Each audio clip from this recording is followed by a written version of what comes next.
নমস্কার বন্ধুরা, ঘরগিন্নি অলরাউন্ডার চ্যানেলে সকলকেই স্বাগত। আজকে আমি কাঁচা কুলের নুন ঝাল টক আচার বানাবো। প্লিজ বন্ধুরা ভিডিওটিকে স্কিপ না করে শুরু থেকে শেষ পর্যন্ত দেখার জন্য অনুরোধ রইল। চলো তাহলে দেখে নেওয়া যাক আমি কিভাবে কাঁচা কুলের নুন ঝাল টক আচার বানাই। কাঁচা কুলের আচার বানানোর জন্য আমি এখানে 1.5 কিলো কাঁচা কুল নিয়েছি। কুলগুলোকে ভালো করে ধুয়ে নিয়ে তারপরে আমি কেটে নিয়েছি। আর নিয়েছি 100 গ্রাম কালো সর্ষে আর 8-10টা কাঁচা লঙ্কা আমি বেটে নিয়েছি। ওভেনে আমি কড়াই বসিয়ে দিয়েছি। কড়াইতে দিয়েছি 4 টেবিল চামচ মতো সর্ষের তেল।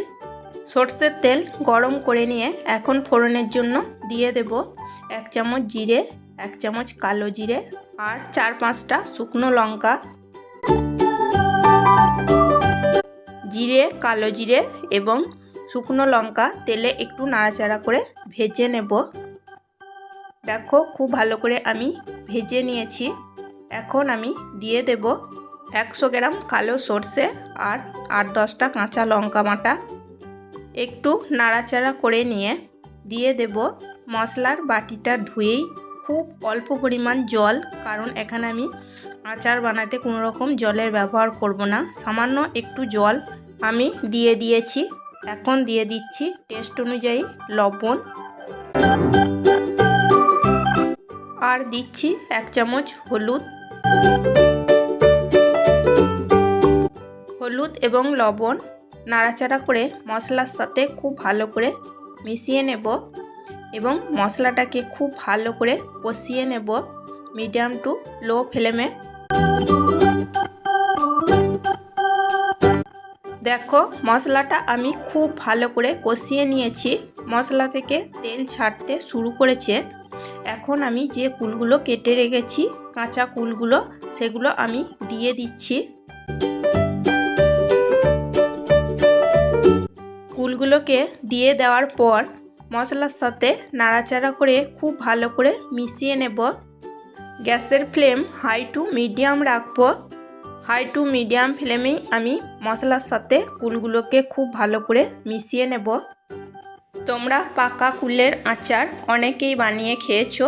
একবার এরকমভাবে কাঁচা কুলের আচার বানিয়ে খাবে, দেখবে খেতে খুবই ভালো লাগবে। মশলার সাথে কুল আমি খুব ভালো করে নাড়াচাড়া করে মিশিয়ে নিয়েছি। এখানে আমার আর একটু লবণ লাগবে, সেটা আমি দিয়ে নিচ্ছি। আর দিয়ে দিচ্ছি 2 চামচ চিনি। এর থেকে বেশি মিষ্টি আমি আর দেব না। লবণ এবং চিনি নাড়াচাড়া করে খুব ভালো করে কুলের সাথে মিশিয়ে নেব এবং এই রান্নাটা আমি হাই টু মিডিয়াম ফ্লেমেই করব। লো ফ্লেমে কিংবা ঢাকা দিয়ে এই রান্নাটা আমি করব না, কারণ লো ফ্লেমে বা ঢাকা দিয়ে এই রান্নাটা করলে কুল থেকে অনেকটা পরিমাণ জল বের হয়ে যাবে। সেই জন্য আমি হাই টু মিডিয়াম ফ্লেমেই এটা সেদ্ধ হওয়া পর্যন্ত নাড়াচাড়া করে রান্না করে নেব। দেখো হাই টু মিডিয়াম ফ্লেমে রান্নাটা করছি, তবুও দেখো একটু জল জল ভাব এসে গেছে। এখন আমি নাড়াচাড়া করতে থাকবো। আমার কাঁচা কুলের আচার বানানো যদি তোমাদের ভালো লেগে থাকে তাহলে একটা লাইক করে দিও, সাবস্ক্রাইব করো, কমেন্ট করো এবং প্রচুর প্রচুর শেয়ার করে আমার পাশে থেকো। কাঁচা কুলের আচার বানাতে খুব একটা বেশি সময় লাগে না। এমনি কুল তো খুব শক্ত হয় না, নরমই হয়।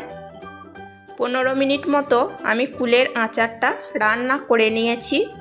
দেখো কুলগুলো সব খুব ভালো মতো সেদ্ধ হয়ে গেছে। তৈরি হয়ে গেছে আমার কাঁচা কুলের কালো সর্ষে বাটা দিয়ে নুন ঝাল টক আচার। এখন আমি নামিয়ে নেব। দেখো আমি 2টো থালার মধ্যে নামিয়ে চাড়িয়ে নিয়েছি। এখন এটাকে রোদে দিয়ে ভালো করে শুকিয়ে নিতে হবে। রোদে দিয়ে ভালো করে শুকিয়ে নেওয়ার পর কাঁচের জারের মধ্যে ভরে রেখে দিতে হবে এবং এটা অনেক দিন পর্যন্ত ভালো থাকবে এবং খেতেও খুবই ভালো হবে।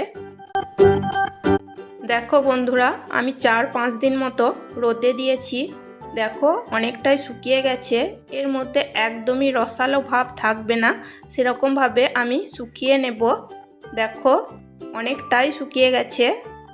আরও 2 দিন রোদে দিয়ে আমি খুব ভালো করে শুকিয়ে নেব, তাহলে খুবই ভালো থাকবে আচারগুলো।